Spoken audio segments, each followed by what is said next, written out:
Good day. In my previous programmes, I discussed a series of discussions which have taken place as part of the diplomatic initiatives that revolve around this very strange crisis, if it is a crisis, which seems to centre on Ukraine. In particular, I discussed the heated meeting, in my last video I discussed the heated meeting between President Zelensky of Ukraine and President Biden of the United States, in which President Biden of the United States, over a course of a telephone conversation which lasted for 1.5 hours, apparently tried to make President Zelensky of Ukraine accept or understand that Russia is about to attack Ukraine, with Zelensky refusing to go along with this. So that we have this bizarre situation that the United States says that Ukraine is in danger and Ukraine denies that it is. Well, that was one very strange, very heated call that apparently took place between President Biden and President Zelensky, two allies who are supposed to stand side by side in face of a Russian bear, which is either coming, according to Biden, or not coming, according to Zelensky, whichever view you prefer. That was a heated conversation between two enemies, rather two friends and two allies. And that compares with the apparently polite, friendly, courteous call which took place between President Macron of France and President Putin of Russia on the following day, a conversation which took place between two countries which are supposed to be enemies in this standoff. Now, both the French and the Russians have released readouts. I'm again going to go to the Russian readout because that's the one that's attracted the most international attention. It's much more detailed than the French readout, though the French have provided quite a lot of off-the-record discussion about what took place over the course of this call between Macron and Putin. And I'm going to read it. I'm going to read this readout, this Russian readout. It is, as I've often said, more informative. Russian readouts tend to be more informative than Western readouts, though that doesn't mean that they're necessarily completely reliable either. Anyway, I'm going to read what this readout says. This is the Russian readout of the call on Friday between Macron and Putin. And it begins, telephone conversation with President of France, Emmanuel Macron. Vladimir Putin had an extensive telephone conversation with President of the French Republic, Emmanuel Macron. Now, already there is an important piece of information contained in those words. It's a piece of information which we learn from a mission. We know that it was Macron that initiated this telephone call, and as I've discussed on many occasions in many programs, when a call between two leaders is tense or is taking place in a tense atmosphere, when one country wants to make it clear that it is in a position of strength over another, or when one country feels that the person calling it from the other country is behaving wrongly or inappropriately, one occasionally sees, in fact one quite often sees, the country that feels itself to be in the stronger position or the receiving position, or the country that feels angry, publishing in the readout the fact that it was the other side which initiated the call. So if we go back in time a little to that other conversation, that other important diplomatic conversation which took place over the course of last week, the conversation between Chinese Foreign Minister Wang Yi and US Secretary of State Tony Blinken, the Chinese communique in connection with that conversation pointedly makes clear that it was Blinken and the Americans that initiated it. Well, note that the Kremlin readout of the conversation between Macron and Putin does not say who initiated the call. We know it was the French because the French have essentially told us as much, but the Russians don't point the fact out in the readout. And that is already an indication of respect on the part of the Russians towards Macron and towards the French. Anyway, to continue with the readout.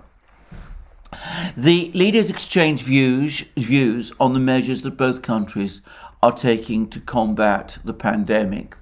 The main topic of conversation, though, was the issue of providing Russia with long-term, legally binding security guarantees, including in the wake of recent Russia-US talks in Geneva and a NATO-Russia Council meeting in Brussels.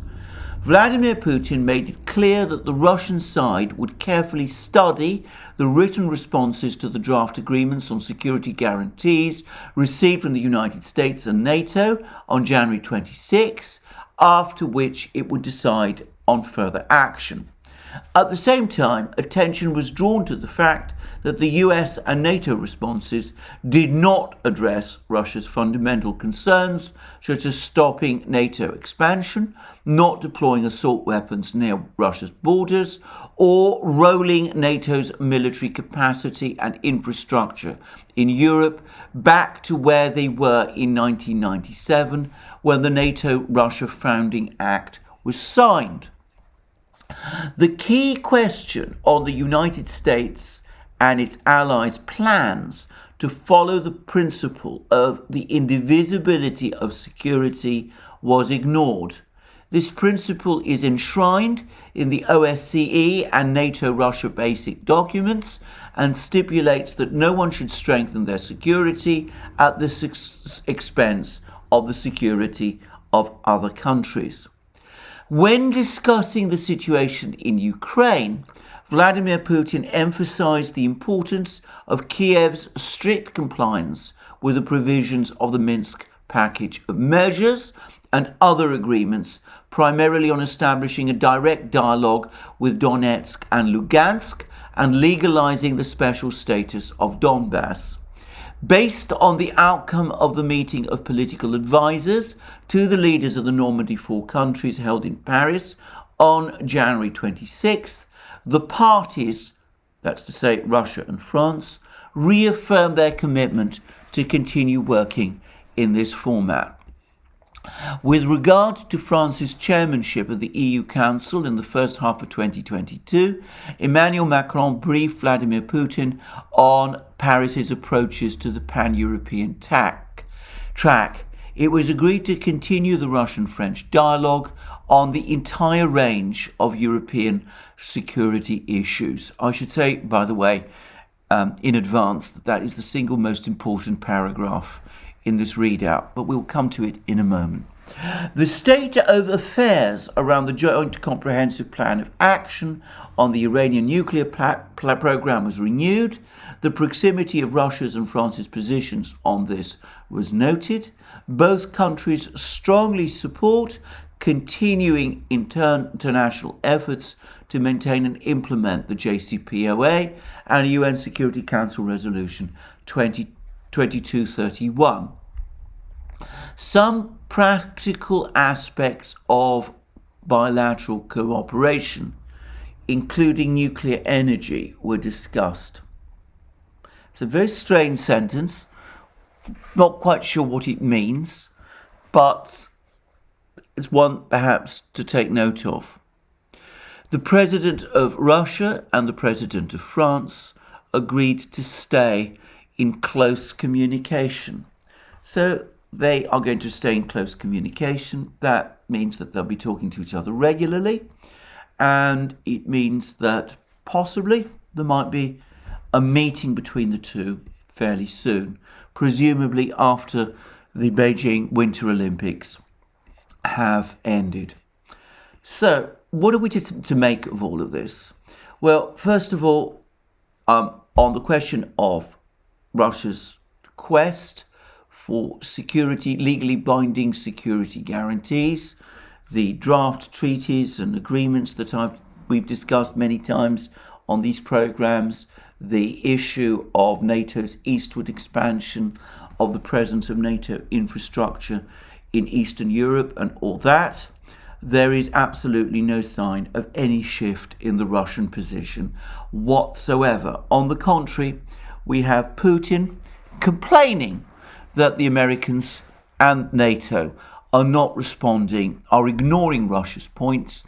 And again, we've had further confirmation from the Russians, from Putin in this case, at least in this readout, that the issue that the Russians are now repeatedly bringing up, that the principle of the indivisibility of security as enshrined in the OSCE and NATO-Russia basic documents, that is being ignored. Neither the United States nor NATO mention or discuss this in any way at all. There is total silence on this issue, apparently both in the US replies to the Russians, the written replies to the Russians, and in the NATO written replies to the Russians. And as I've discussed in a recent video, the Russians now intend to follow up on all of that. They're going to be writing to each and every OSCE member state, asking them for their opinion on this question and asking why this issue is being so pointedly avoided and ignored. And so no shift on the Russian position here. Now, on Ukraine, we are in a somewhat different situation because it's becoming increasingly clear that Macron, for his part, is doing what he can to try to unblock the situation with the settlement negotiations of the Ukraine crisis. There was this important meeting of the Normandy 4, France, Germany, Russia and Ukraine in Paris. It didn't result in any substantive changes of position, but the talks did last for 8 hours, and there was apparently some agreement to take steps to strengthen the ceasefire. This is something the Ukrainians previously promised that they were going to do back in 2019, but they didn't honour those promises. This time, perhaps, it's going to be different.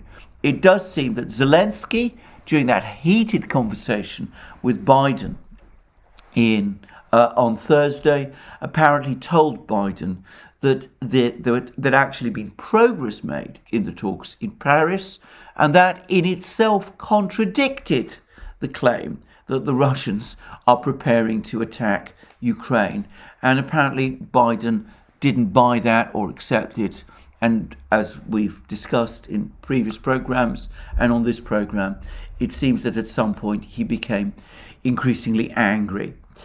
And moreover, it turns out that that meeting in Paris, which lasted for 8 hours, made sufficient progress for the Russians and Ukrainians and the Germans and the French to agree that there should be a follow-up meeting in 10 days' time in Berlin. So it does look as if some kind of negotiations or discussions are taking place, not so much about the fundamental issues of Ukraine, not so much about the essentials of Ukrainian settlement, but about strengthening the ceasefire in the Donbass, which has been so completely violated, with the Ukrainians, as the Russians say, failing to honour commitments that they previously made in an earlier round of talks. So this is mildly encouraging, and of course Putin, when it goes out of his way to talk about how the whole issue of the Ukrainian conflict needs to be settled in strict compliance with the provisions of the Minsk package of measures and other agreements, and of course the key words, primarily on establishing a direct dialogue with Donetsk and Lugansk and legalizing the special status of Donbass. So there must be those direct negotiations between the government in Kiev and the governments of the two breakaway republics, the Donetsk and Lugansk People's Republics. That was stipulated in the Minsk Agreement. The Russians are again rejecting any suggestion that they should move away from that position and take over the negotiations from Donetsk and Lugansk and accept that they are in some way a party to this conflict. So no movement from the Russians there, but perhaps some recognition on the part of the Russians and the French that there's been some movement with respect to the Normandy 4 discussions. But, of course, these are still at a fraught stage. We'll see whether these ceasefire discussions actually amount to anything, and we'll perhaps get a better sense of where things are going after that follow-up meeting in Berlin in a few weeks between the various officials of each of these four governments.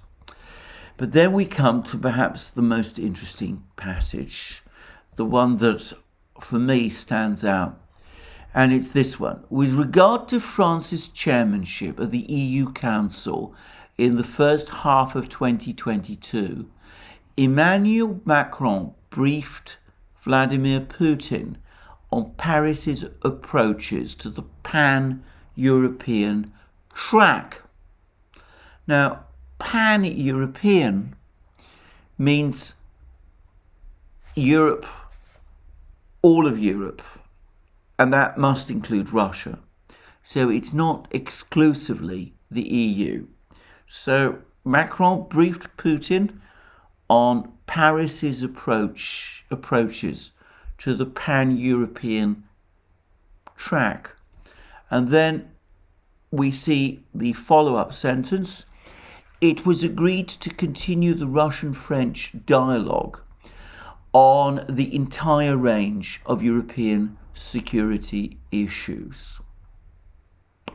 Now, I have to say that to me, that looks like a parallel negotiation, or talk about setting up a parallel negotiation between France and Russia on security issues in Europe, parallel to the negotiations currently underway between Russia and the United States, and parallel to the negotiations which are taking place between Russia and NATO. And France will be talking, obviously, with the Russians as an EU state, but they will be conducting the negotiations themselves. And that is actually quite fascinating, because one of the points that has been consistently overlooked by many people, that invaluable commentator on Russian affairs, Anatol Lieven, in Responsible Statecraft, is an important exception. But as has been pointed out by most people, the Russians have presented the United States with a draft treaty which says that the United States should commit to no further eastward expansion of NATO. And we've seen that the United States, for all kinds of ideological and political reasons, refuses to do that. But what has been overlooked is that France, and indeed any EU or NATO state, is in theory able to make that commitment also. The French, there's nothing to prevent the French coming to an agreement with the Russians whereby France says that it will not agree to any further extension of NATO eastwards, specifically to Ukraine, as part of an overall package between the French and the Russians to sort out security issues in Europe. Now, there is no legal or juridical principle that says that France, as a NATO member state, cannot make that kind of commitment. And of course, the Europeans, the NATO powers, the NATO Secretariat, the United States, would no doubt be extremely angry. But as France has the right of veto in NATO on expanding NATO to any new members, France is able to reach that agreement with the Russians, perhaps even agree some kind of treaty with the Russians. And then, of course, it could exercise its power of veto in NATO to make that effective. There's things the French cannot do. They cannot force the United States to dismantle its military infrastructure from Eastern Europe, but they can put a bar, if they so choose to do, on eastward expansion of NATO, on NATO expanding to include new members, of which, to be straightforward about it, Ukraine is the only important one left. So is that what this discussion is all about? Is that what this Russian-French dialogue on the entire range of European security issues might be leading up to? Well, I doubt that Putin and Macron put it quite so straightforwardly to each other, but I would not be in the least surprised if at some point it actually comes to that.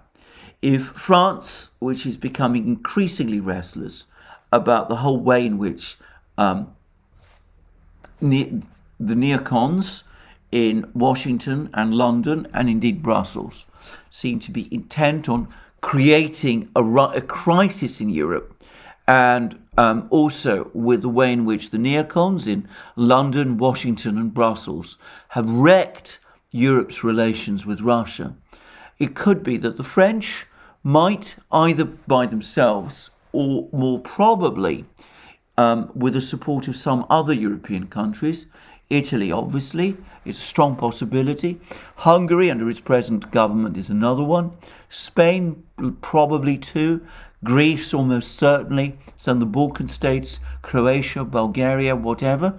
They could negotiate directly with the Russians. They could go round the NATO Secretariat. They could ignore Washington and London, and they could reach some sort of an agreement with the Russians on European security issues, not the full range of the treaties that the Russians are seeking, but at least they could act in a way that takes the topic of NATO's eastward expansion off the table. Now, will that happen? I don't know. But it is interesting that the French and the Russians do seem to be preparing to enter into a dialogue on the entire range of European security issues. And note again the fact that the Russians and the French have apparently agreed that the presidents of France and Russia will stay in close communications with each other. I have to say that this readout hints at a possible future negotiation being underway. Whether it will happen or not remains to be seen, but the door is being pushed ever so slightly ajar. And it might conceivably be that the Americans themselves have wind of all of this and perhaps aren't at all happy about it, but do understand that the issue may be taken out of their hands. A couple of days ago, I did a video about Blinken's press conference on the day when the United States was handing its written replies to the Russians. And I drew attention to one particular sentence Blinken made in that press conference, in which he said that it was not for the United States unilaterally to decide upon NATO's eastward expansion or whether to bring it to an end. That was a decision that NATO itself would have to make. And I did say that that might leave open the possibility for other actors within NATO, actors which don't have the ideological and political pressures that a US administration faces, but other actors to step in and take over that side of the negotiation from the United States. And perhaps it's just possible, we can't be certain, and we must be careful not to make assumptions based on to be straightforward about it, very ambiguous words, but it's just possible that that very interesting sentence about the Russians and the French conducting a dialogue on the entire range of European security issues, and after Macron briefed Putin on Paris's approaches to the pan-European track, perhaps just possibly some kind of negotiation in that form might get underway. And then we have that very odd sentence just before the end. Some practical aspects of bilateral cooperation, including nuclear energy, were disclosed. Now, as I said, I am completely unable to say what that means, but it's perhaps worth pointing out that if you treat Russia as a European country, which of course it is, it's a Eurasian country, but it's also a part of Europe, then the two countries which have invested most heavily in nuclear energy and which probably have the greatest expertise in nuclear power engineering are France and Russia. And it does seem to suggest, this particular sentence does seem to suggest that the French nuclear industry, which is apparently somewhat run down, despite nuclear power stations accounting for something like 80% of France's electricity generation, it could be that Macron, who is a man with lots of big ideas in his head, maybe he's trying to think of some way of linking up Russian technological skills in nuclear power engineering, which are now widely accepted as being the best there is, with the French needs to revive their nuclear power industries, to get them working again, and to develop the critical mass of these nuclear power industries, which quite possibly are the way forward if you're really aiming to achieve a green Europe, given that the windmills that we've been hearing so much about apparently aren't fully reliable. Anyway, I'm not going to speculate more about that last sentence, that penultimate sentence in the readout. It does seem a strange comment, a bit out of, thrown at us without any real context provided. Perhaps there's been discussions about this in the open media in France, with which I'm not familiar, and maybe it doesn't really mean very much anyway. Maybe some words were exchanged which don't have a great deal of meaning. But it does seem as if Macron, at least, was reaching out to Putin, was looking for solutions. He seems to be working hard to diffuse tensions in Ukraine. He wants some kind of a ceasefire to be made effective in the Donbass. He wants some kind of a meeting in Berlin. The Russians are happy to go along with that. And on top of that, there's been, as I said, this talk about some sort of parallel negotiation, or so it looks, between the French and the Russians on European security issues. Now, in that speech he made to the European Parliament some weeks ago, a speech that provoked quite a lot of anger in Washington and Brussels and in London, Macron did float the idea of France, of Europe, looking to pursue its own parallel dialogue with Russia on security issues to those conducted by the United States and by NATO. So if that paragraph in this Russian readout about the French and the Russians conducting such a dialogue does point to a future negotiation between the French and the Russians, well, it would not be inconsistent with what Macron has previously said. So there we go, a polite call. Apparently, over the course of it, this is what the French tell us, Putin has supposedly told Macron that Macron is the only European leader of any major European state that Putin has any time for at the moment and has any respect for. And he's the only European leader with whom he could conduct this kind of conversation. Well, that could be French self-flattery. It could also be partly intended by the French, by Macron and his team, to talk up Macron's relationship with Putin and the respect Putin supposedly feels towards Macron as part of Macron's bid for re-election in April. So we mustn't discount the fact that there's quite a lot of spinning of this core going on in France. But again, for what it's worth, I suspect that the Russians, Putin at least, do at least feel that Macron, odd character though he is in some ways, I doubt that the Russians are quite as enamored of him as the French or Macron himself might think. I think there have been occasions when they found Macron extremely condescending, but at least he does come across as somebody that they can talk to and who has the intelligence and the goodwill to listen seriously to what they have to say. Now,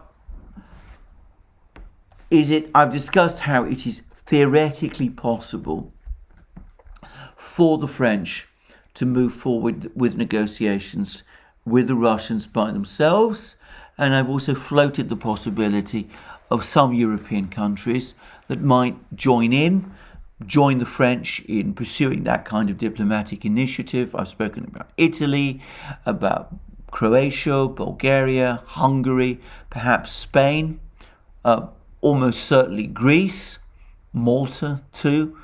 But of course, there's one big country, there's one centrally, crucially important country, which is the country that could make all the difference. And that, of course, is Germany. And Germany's lack of enthusiasm for this confrontation with Russia, for this attempt to impose across-the-board sanctions against Russia, its lack of enthusiasm for all of these things is abundantly obvious. It has been the subject, it has triggered a vituperative media campaign against Germany in the English-speaking media in the United States and Britain, and also I believe in Canada and Australia too. And it's resulted in all sorts of vehement and almost comical statements about the Germans, about the fact that they're engaging in appeasement, that they are mercantilists who only think of themselves, how they've betrayed Ukraine, and things of that kind. But the Germans, despite being deeply unenthusiastic about this whole campaign against Russia, have traditionally, since the Second World War, also been extremely loyal allies of the United States. It would take a great deal to make them break from the United States on any Russian issue. And of course, the Germans are also, in some ways, particularly deferential to the opinion of the EU institutions in Brussels, the EU bureaucracy there, and they've generally been extremely deferential of the opinions of that bureaucracy, though it must also be said that they tend to be deferential towards that bureaucracy when that bureaucracy does what they tell it to. But having said that, the Germans have generally tried to avoid pursuing their own independent foreign policy initiatives against American wishes. Merkel, of course, did do that when she played an instrumental role in brokering the Minsk agreement between Ukraine, Russia, and the Donbass republics in February 2015. But she came in for an enormous amount of criticism from the Americans and the British, and from the American and British media, and this made her cool on the Minsk agreement ever since. And going back further still, I can remember how in the late 1970s and early 1980s, at a time when the situation between the superpowers, the United States and the Soviet Union, were extremely fraught. It was the German Chancellor of that period, Helmut Schmidt, who would go to Moscow, meet with the Soviet leaders, hold discussions with them, and take steps to diffuse the tensions in the situation. So the Germans have on occasion shown some willingness to act by themselves, but generally they're fairly deferential. Well, at the moment, the Germans, with this very new, very fragile government, a government that hasn't gelled or come together, are at something of a loss, so far as one can tell, what to do. They've apparently, it seems this is now largely accepted, they've apparently ruled out disconnecting Russia from SWIFT. They've pushed to scale down some of the other sanctions. They've made it clear that if there are going to be sanctions, some kind of payment mechanism with the Russians must be set up so as to allow Russian natural gas to continue to flow towards Germany. And of course, the Germans have categorically refused to send arms to Ukraine. So we have a situation where the Germans are, on the one hand, acting as a force for restraint, but they are so far unwilling to talk about it. They're unwilling to break ranks with the European leadership, with the United States, with the British on all these issues. They are, to some extent, pulling their punches, or at least their verbal punches. But that may change, and it may change fairly soon, because the main opposition party in Germany, the CDU, which is, of course, the party of Angela Merkel, and the party which has dominated German political life since the emergence of the Federal Republic of Germany after the end of the Second World War. The CDU now has a new leader, and that leader is Friedrich Merz. Now, he is known to be a much more abrasive, much more right-wing personality than Merkel. Some would say rather more straightforward personality. He is also somebody who is very, very close to thinking within the German business community, and as a successful businessman himself, he has some understanding, or a greater understanding, of some of the pressures the German business is coming under. And he does give increasingly the impression of being the kind of man who's prepared to call a spade, or at least the kind of man who's the kind of politician who does that perhaps rather more often than some other politicians do. Now, he's not Germany's chancellor, but given the historic dominance of the CDU in German politics, and given the fragility of the current government, it's far from impossible that he will become the German chancellor fairly soon.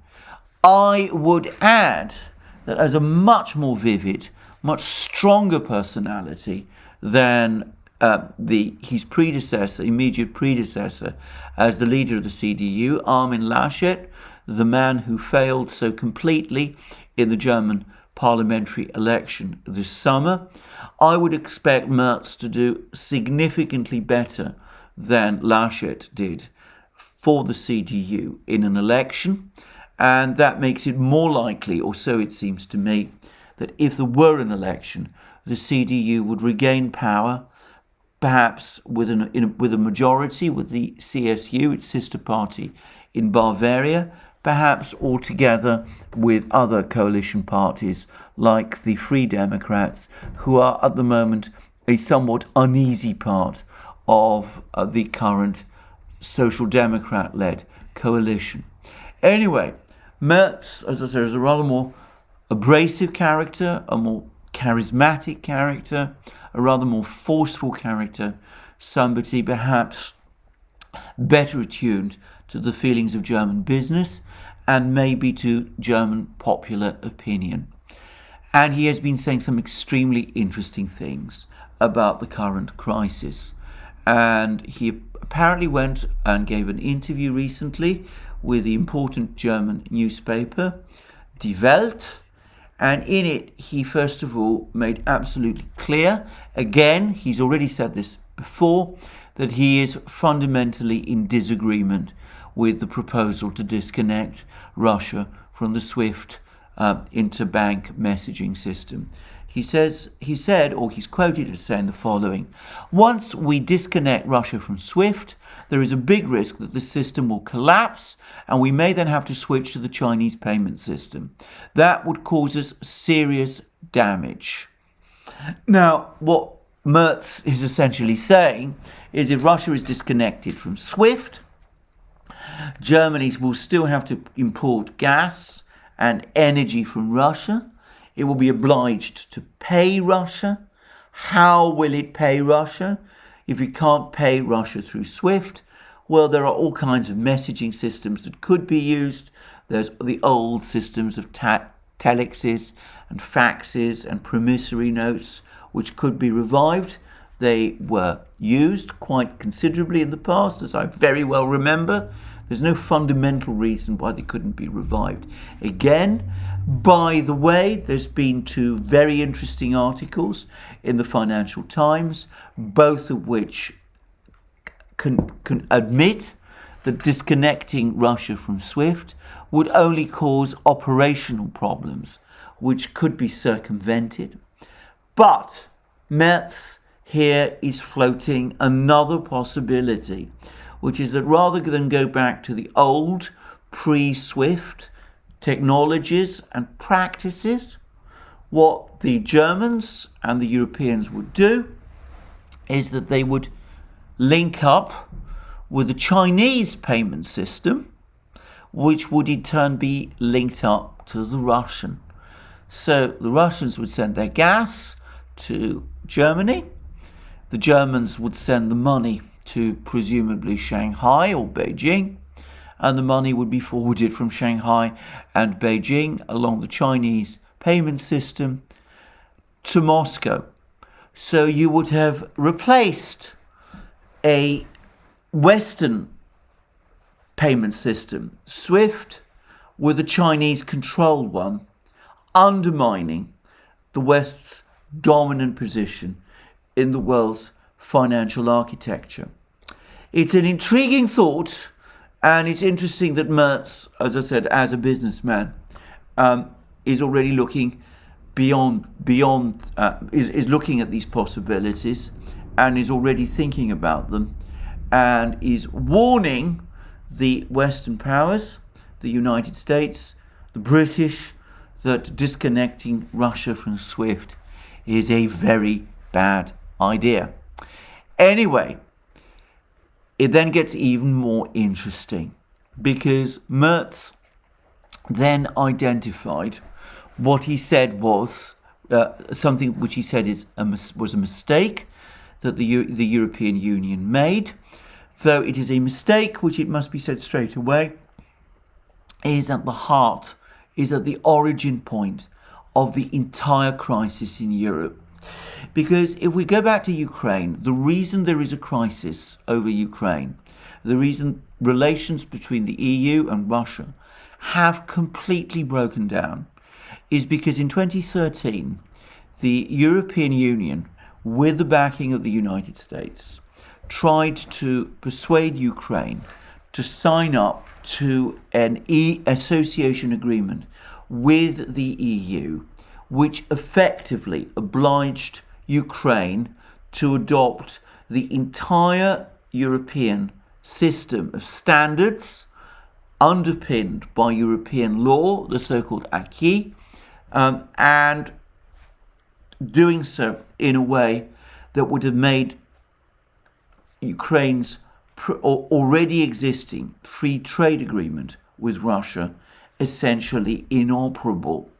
Now, the Russians, unsurprisingly, objected to that and said that if Ukraine did indeed proceed with this association agreement, then the free trade agreement between Ukraine and Russia would in effect be terminated, and there was a political crisis, and business people in eastern Ukraine told the then Ukrainian president Viktor Yanukovych that this would be a disaster for Ukrainian industry, and then Yanukovych took it back, changed his mind, decided that he would delay ratifying the EU association agreement, told the Europeans that it had to be renegotiated to allow for the maintenance of this free trade agreement with Russia, and the Ukrainians and the Russians, the Yanukovych government to be precise, and the Russians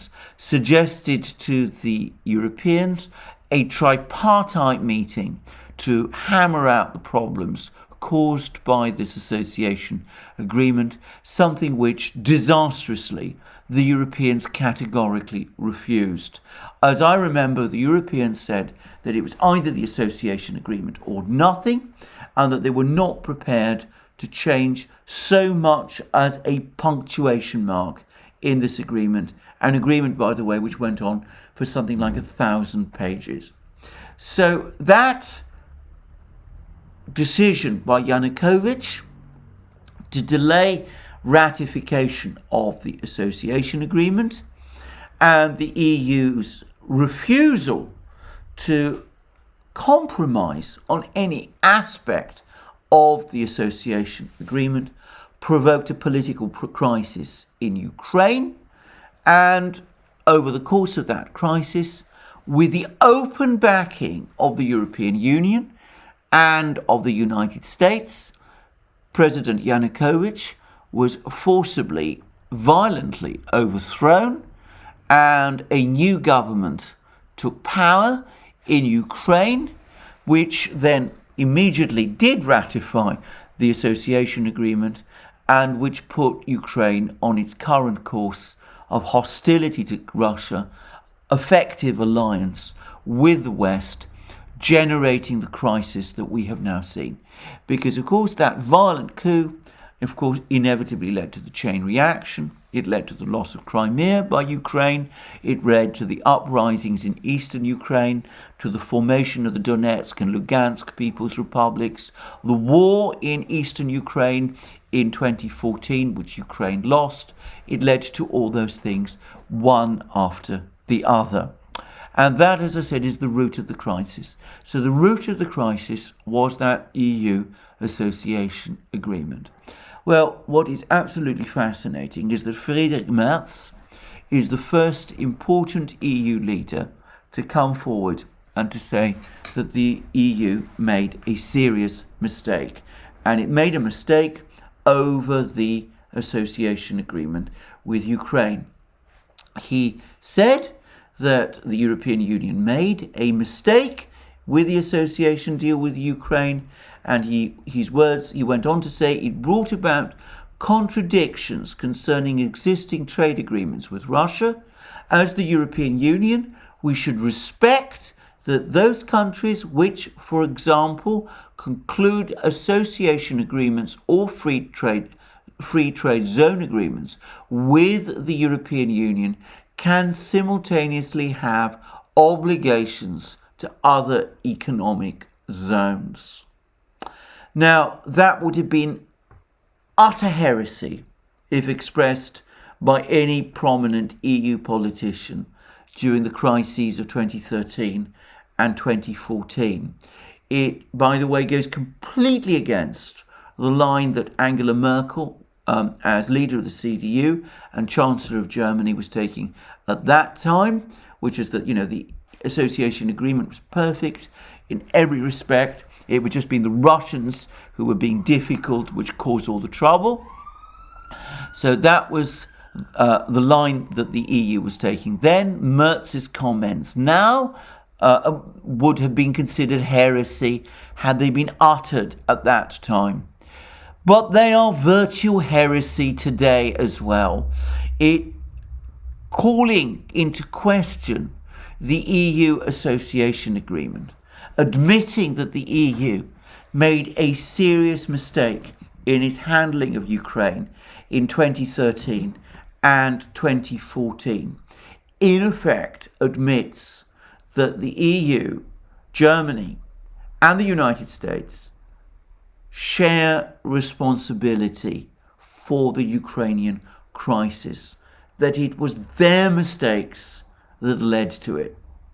So that suggests a new potential leader for Germany who is prepared to look at these things, Ukraine's relationship with Russia, Ukraine's relationship with Europe, in a different way, in a much more realistic way, understand that the Russians do have legitimate concerns and legitimate interests, and who is prepared to accommodate those interests in a way that Angela Merkel completely failed to do, with the catastrophic consequences which we can all see, and which no other EU leader up to now of any important EU state has been prepared to do either. So this might be indicative of a possible change in German policy. Now, this discussion of what Merz said to Die Welt would not be complete if I didn't add that Merz, whilst again appearing to accept that Ukraine cannot join NATO for the moment, he also said apparently that it would be unthinkable for NATO to go along with Russia's demands to exclude this freedom of decision on Ukraine's membership in the long term. Unthinkable. Well, it is of course thinkable because it is being widely thought about. But I suspect that Merz has to say that at the present time, because of course if he was to come along and say, well, you know, we should agree with the Russians, the security guarantees that they are looking for, we should end NATO expansion, well, there would be such an outcry that I can't imagine he would retain his position in the CDU for very long. As we all know, the Vice Admiral, or the commander of the German Navy, was recently forced to resign because he made some entirely sensible points about the fact that Ukraine is unable to, will never regain Crimea, and that the Russians are only seeking respect. So if a German admiral, a commander of the Navy, is going to come in for that kind of criticism, well, Merz is not going to risk his position by stepping too far out of line for the moment. But if I'm going to be a little mischievous and perhaps put some gloss on Merz's words, if he thinks that the EU association agreement with Ukraine was a mistake, then he must surely think that Ukraine's membership of NATO would be a mistake also. If the EU association agreement was something that would annoy and antagonize the Russians, something which Merz clearly feels Germany should not be doing, well, how much more would the Russians be offended and antagonized if there was any step taken to admit Ukraine into NATO?